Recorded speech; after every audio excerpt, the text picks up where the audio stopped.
जयंती आहे अशा सावित्रीबाई फुले यांना प्रथमतः मी विनम्र अभिवादन करते। ज्या महामानवांनी आपल्याला वैज्ञानिक दृष्टिकोन दिला असे संत गौतम बुद्ध, ज्यांनी आपल्याला परिवर्तनवादी विचार शिकवले असे संत कबीर, ज्यांनी सामाजिक न्याय देण्याचा प्रयत्न केला असे संत रविदास, ज्यांच्या राज्यामध्ये स्त्रियांना मान सन्मान होता असे आपले छत्रपती शिवाजी महाराज, त्यांना घडवणाऱ्या त्यांच्या माता जिजाऊ, त्याचबरोबर माता रमाई, राणी अहिल्याबाई होळकर, ज्यांनी आपल्याला लिहायला वाचायला शिकवलं, शिक्षित केलं असे महात्मा फुले, आरक्षणाचे जनक राजर्षी शाहू महाराज, साहित्यरत्न अण्णाभाऊ साठे, विश्वरत्न डॉक्टर बाबासाहेब आंबेडकर, या सर्व महामानवांच्या विचारांना कार्याला प्रथम मी अभिवादन करते। त्याचबरोबर या भारत देशाच्या विकासासाठी, स्वातंत्र्यासाठी ज्यांनी ज्यांनी बलिदान दिलं त्या सर्व महानायकांना पण मी विनम्र अभिवादन करते। आजच्या कार्यक्रमासाठी सावित्रीबाई फुले यांचा जयंती दिवस आहे। खऱ्या अर्थाने महापुरुषांचा जन्मदिवस हा आपण सण आणि उत्साह म्हणून साजरा करायचा असतो, कारण या महापुरुषांमुळे आपल्याला एक नवीन आयुष्य, सामाजिक न्याय आणि सामाजिक समता मिळालेली आहे। आजच्या सावित्रीबाई फुले यांच्या जयंतीनिमित्त आम्ही असा विचार केला की आमच्या सहाय्यक आयुक्त कार्यालय, प्रादेशिक उपायुक्त कार्यालय यांच्या संयुक्त विद्यमाने काही सामाजिक संघटना ज्या महिलांसाठी काम करतात त्यांचा सहभाग नोंदवावा आणि त्यांनाही आमच्या कार्यालयाची कार्यक्रमाची माहिती व्हावी, तसेच इतर महिला सुद्धा या कार्यक्रमामध्ये सहभागी होतील यासाठी या विशेष कार्यक्रमाचं आयोजन केलेलं आहे। विशेषतः आम्ही मुलींना याच्यासाठी बोलवलेलं आहे की आजच्या देशाच्या आधारस्तंभ मुली आहेत आणि त्यांना कायदेविषयक ज्ञान मिळालं पाहिजे, त्यामुळे मुलींचा पण इथं आम्ही सहभाग वाढवलेला आहे। आजच्या कार्यक्रमासाठी उपस्थित असणाऱ्या आपल्या पोलीस उपनिरीक्षक सर्वांच्या आवडत्या निर्भय मॅडम, ज्या दामिनी पथकाच्या प्रमुख आहेत, तर त्यांचं इथे मी स्वागत करते। त्याचबरोबर ज्या हाऊस आहेत, ज्यांची संस्था आहे, त्याच्या डॉक्टर दिव्या पाटील यांचं पण इथे या कार्यक्रमामध्ये स्वागत करते। त्याचबरोबर दामिनी संघर्ष समितीच्या जे आहेत त्यांचं स्वागत करते इथे। त्याचबरोबर आमचे इंडो जर्मन मार्फत काही अधिकारी आलेले आहेत, ते आपल्याला कौशल्य विकास ट्रेनिंग आपल्याला देणार आहेत आणि काही त्यांनी फॉर्म दिलेले आहेत, ते फॉर्म तुम्हाला भरून द्यायचे आहेत, ज्याच्यामुळे तुम्हाला भविष्यामध्ये रोजगाराच्या संधी उपलब्ध होतील। काही मोफत कोर्सेस तुम्हाला ते करून देणार आहेत, त्याचा एक लाईव्ह डेमॉन्स्ट्रेशन इथे तुम्हाला दाखवणार आहे या थोडासा कार्यक्रम संपल्यानंतर। त्यामागे उद्देश असा आहे की मुलींना, महिलांना रोजगार मिळाला पाहिजे आणि त्यांच्या आयुष्यामध्ये घरी तर आपण सगळे बसतो, घरकाम तर सगळे बसत करतात, पण त्याचबरोबर आर्थिक सोर्स महिलांना घरबसल्या पण मिळाला पाहिजे किंवा कामाला लावून मिळाला पाहिजे, हा त्यामागे उद्देश आहे।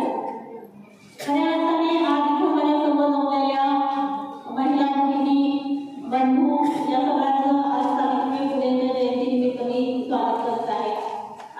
सर्वप्रथम सावित्रीबाईंवर मी छानशी कविता लिहिलेली आहे, ती मला वाटतं ती जर वाचली मी तर त्याच्यातूनच सगळं सावित्रीबाईंचं काम जे आहे ते त्या कवितेच्या सारमधून आपल्याला समजून येईल असं मला वाटतं। तर मी लिहिलेल्या कवितेचं वाचन करते, कारण कविता लिहिण्याचा छंद आहे मला, जेव्हा मला वेळ मिळतो तेव्हा मी कविता पण लिहित असते।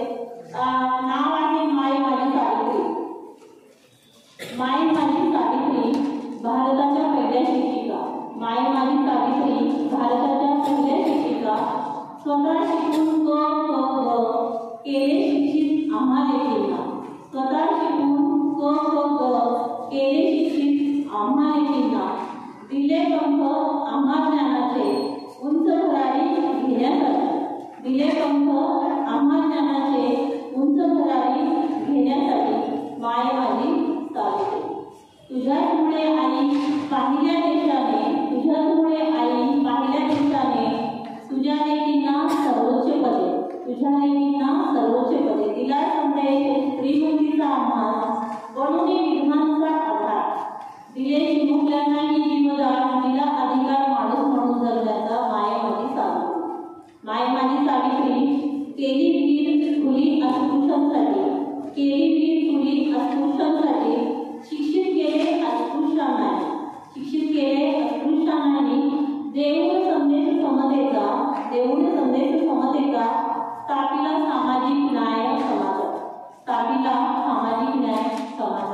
माय माझी सावित्री.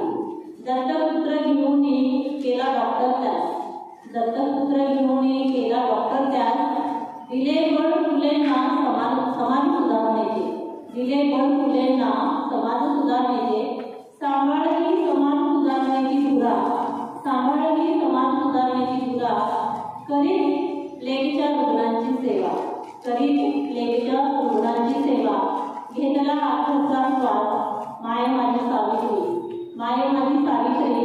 वंदन मी रोज करते माय माझी सावित्री.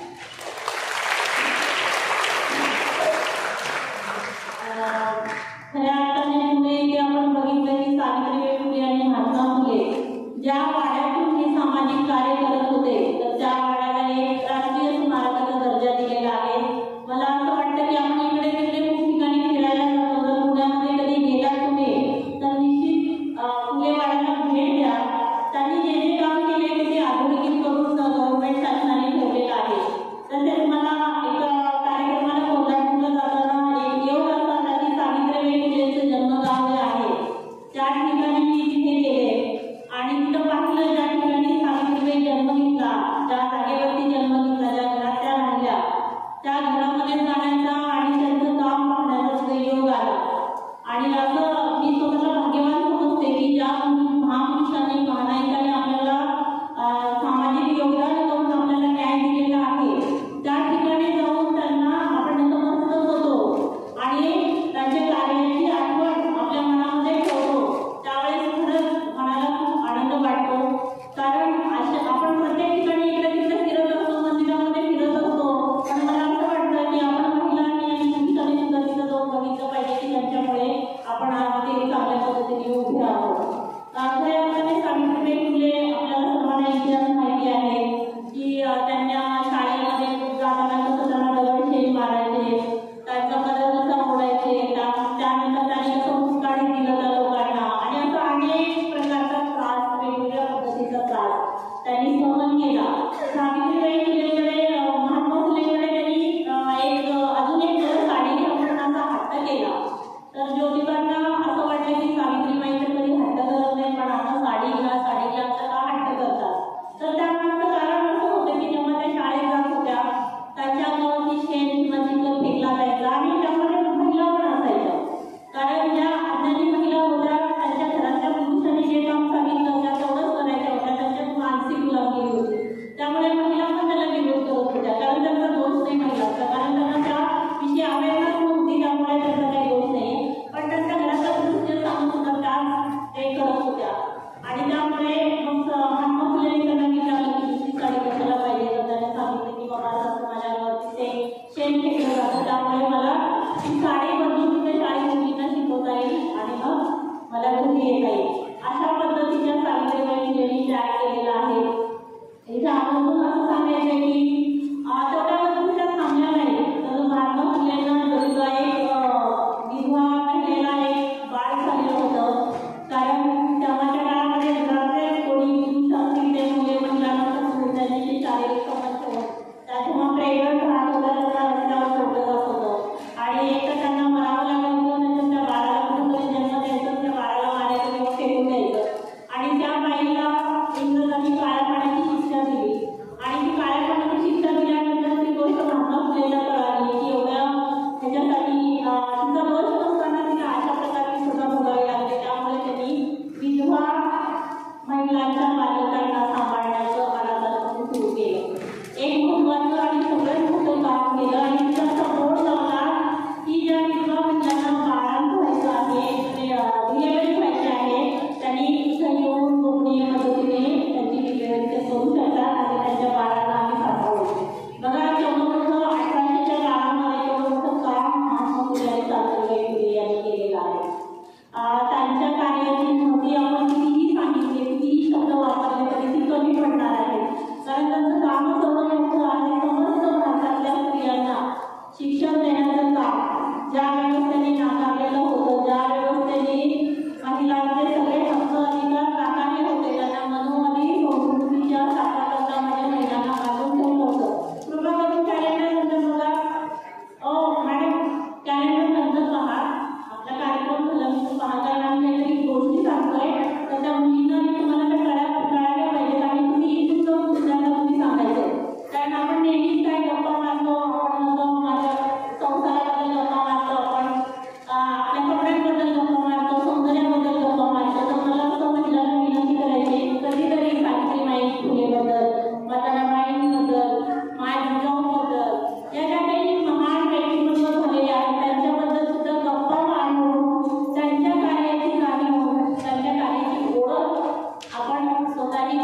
नव्हे पण त्याच्या विरुद्ध कुठल्याही महापुरुषांच्या सामाजिक सुधारणा केलेल्या पुरुषांची माहिती इंग्रजी माध्यमांच्या पुस्तकातून मिळत नाहीये.